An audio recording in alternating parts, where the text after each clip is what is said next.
সবিতা রায়, মূলত এরাই এই মুহূর্তে দাঁড়িয়ে শাহজাহানের সাকরেদ এবং সবথেকে বড় কথা জেল থেকে শাহজাহানের অঙ্গুলি হেলনেই মূলত এরা কাজ করছে, সন্ত্রাস সৃষ্টি করছে আরো একবার এই সন্দেশখালীতে। এমনটাই অভিযোগ কিন্তু ভোলা ঘোষের ছেলে পুত্র তিনি করলেন। সেই বিশ্বজিৎ ঘোষের ছবিটা আপনাদের সামনে তুলে ধরলাম। পাশাপাশি আরো একটা ব্রেকিং এই মুহূর্তে আপনাদের সামনে রাখি, যেখানে রেখা পাত্র আপনারা জানেন সন্দেশখালী প্রতিবাদী মুখ, এবং সেই রেখা পাত্র তিনিও কিন্তু আশঙ্কা করছেন যে জেলে বসেই ষড়যন্ত্র করা হয়েছে। এটা নিছকই দুর্ঘটনা নয়, দুর্ঘটনায় গুরুতর জখম শাহজাহানের বিরুদ্ধে মূল সাক্ষী ভোলা ঘোষ, এবং দুর্ঘটনা নয় খুনের ছক। বিস্ফোরক অভিযোগ রেখা পাত্রের। আজই বসিরহাট আদালতে শাহজাহানের মামলার শুনানি ছিল এবং আজই ভিডিও কনফারেন্সের মাধ্যমে শাহজাহানকে আদালতে তোলার কথা ছিল।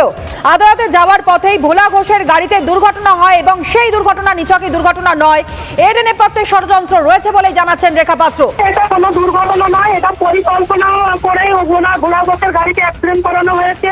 শেখ শাহজাহান জেলে বসে, সেন্ট্রাল জেলে বসে ফোন মারফত ওনাদেরকে পরিচালনা করছেন যে কিভাবে আজকে আমার জামিনের ডেট আছে, আজকে যেন কোর্টে যেন ভোলা ঘোষ পৌঁছাতে না পারে। এই জন্য ভোলা ঘোষের গাড়িকে অ্যাক্সিডেন্ট করে ভোলা ঘোষকে মারার পরিকল্পনা ছিল। ভোলা ঘোষ মারা গেলে শেখ শাহজাহানের লাভ হতো যে সন্দেশখালীর আন্দোলনকে মিথ্যে প্রমাণ করা, সেটা কখনোই সম্ভব না। আমাদের মাথার উপরে ভগবান আছে, এত বড় অপরাধী কখনো ছাড়া পেতে পারেন না।